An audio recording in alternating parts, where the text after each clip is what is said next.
Jangan lupa subscribe dan hidupkan lonceng notifikasinya ya, agar tidak ketinggalan video-video terbaru IKPLN TV.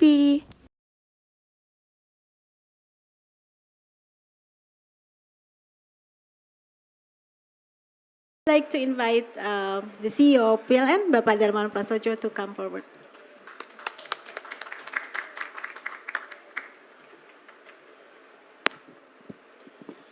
Good afternoon,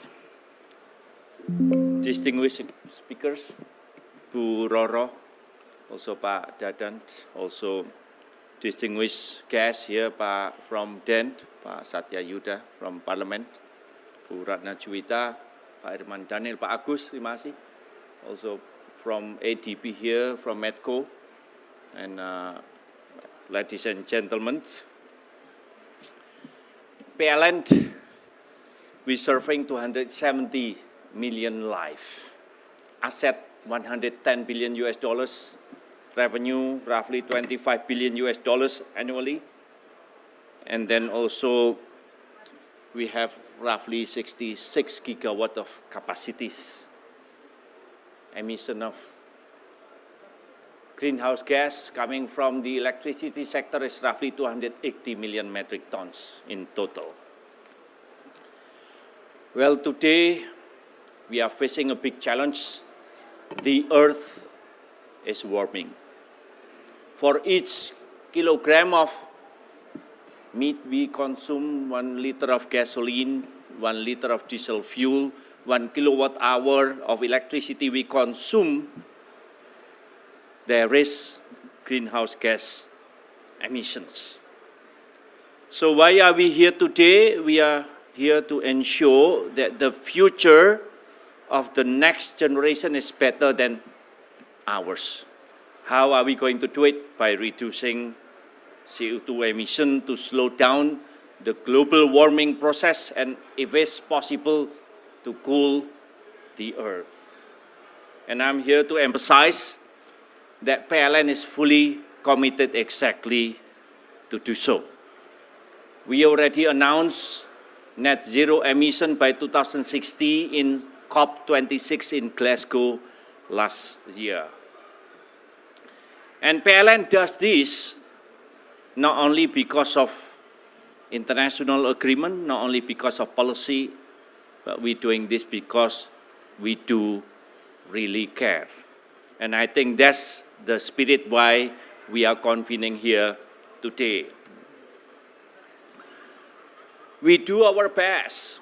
We move as far as we can go, and I'm here very proud to announce we are succeeding in reducing 31 million of metric tons greenhouse gas emissions below the business as usual, exceeding the NDC. We're not doing one approach, but we do the holistic approach. Of course, Pak Dadan already presented here, we aggressively accelerate the development of renewable energy. We also harnessing the emerging energy of biomass. We also replacing our old coal technology with much more efficient technology. We even reutilize the exhausted heat coming from the gas-fired power plants to increase efficiency and to reduce emissions, and much more. So we need to walk the talk. Last year, during the design of the National Electricity Planning, the RUPTL, we removed 13 gigawatt of coal in the planning phase. That avoiding 1.8 billion of CO2 emission in the span of 25 years. The question is it enough? It's not enough. 1.1 gigawatt of coal is being removed and replaced directly with renewable energy running as a base load. Is it enough? It's not enough. 880 megawatt of coal is being replaced with natural gas, reducing CO2 emission by half. Is it enough? No, it's not enough. We devised the greenest national electricity planning in the history of Indonesia. 51.6% additional generation capacity is coming from renewable energy. 20.9 gigawatt of additional capacity of renewable energy is going to be built starting from today until 2030. Is it enough? No, it's not enough. Even the coal in the pipeline, 1.2 gigawatt, in which the PPA, power purchase agreement, has been signed, has been terminated. Is it enough? No, it's not enough. We need to create more room for renewable energy to enter our ecosystems. Hence, we launched additional program of early retirement of coal-fired power plants. With one purpose of all, is not enough renewable energy entering our ecosystem. We aggressively accelerate the development of renewable energy. We harnessing solar energy, we harnessing geothermal energy, we harnessing hydropower, we harnessing tidal, every single potential source of renewable energy. In the past, the fluctuations is only on the demand side. But with this additional large capacity of renewable energy with intermittence coming into the systems, then the fluctuation is not only on the demand side, but also on the supply side.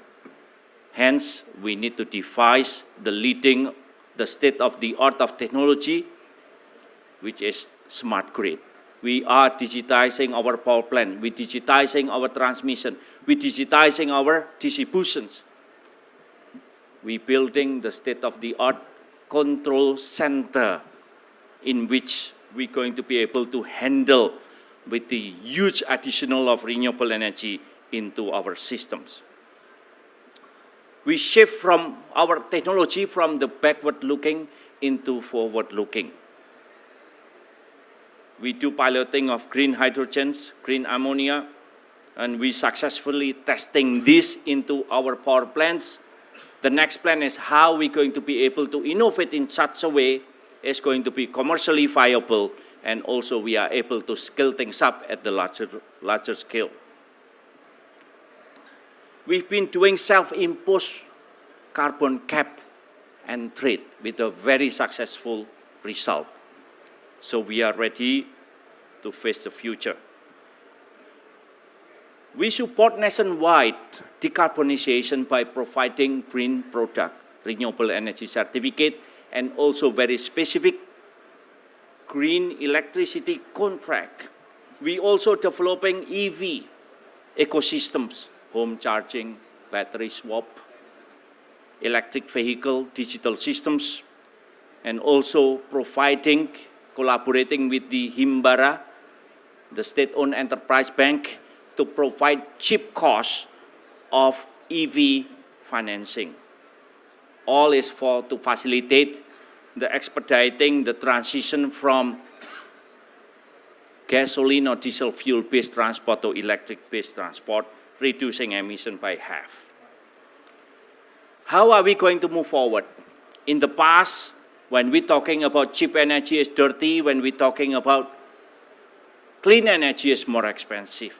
But humankind innovate, the price of renewable energy is going down year by year, month by month, week by week, day by day.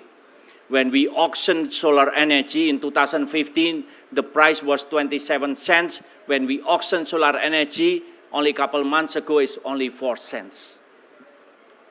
We are here, we believe humankind able to reclaim our right to survive, in which renewable energy is able to compete technically, system-wise, economically, and commercial-wise, in which in the future, when we're talking about cheap energy, is clean energy, in which renewable energy is becoming very competitive. That's the way we're going to move forward. emission of 1 ton of CO2 in Timbuktu is going to have the same damage impact with 1 ton of emission of CO2 in New York, in Tokyo, in Paris, in Jakarta, Indonesia, in Cairo, all over the world.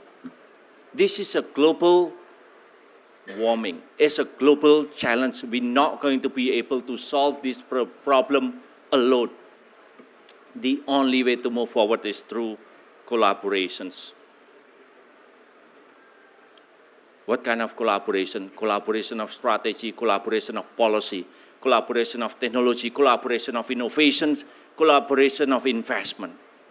We need to change our paradigm before we might be fragmented. Not anymore. We have to be united. The world is changing. We need to change as well.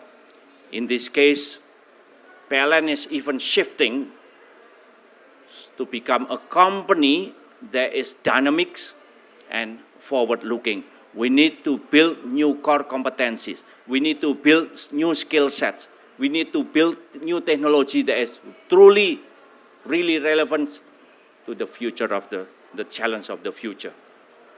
But also we need to align between economic growth and also environmental sustainability, in which as we do transitioning of energy, we're going to accelerate growth, we're going to create more jobs, we're going to give prosperity to the people. In that regard, we're going to keep moving forward regardless of the challenge ahead. PLN here is changing. In the past, our main job is to provide electricity. But in the future, our main job is to take care of the environment. What is electricity is our byproduct. Thank you so much. Wassalamualaikum warahmatullahi wabarakatuh.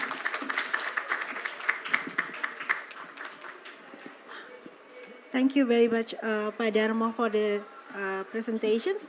Jangan lupa subscribe dan hidupkan lonceng notifikasinya ya, agar tidak ketinggalan video-video terbaru IKPLN TV.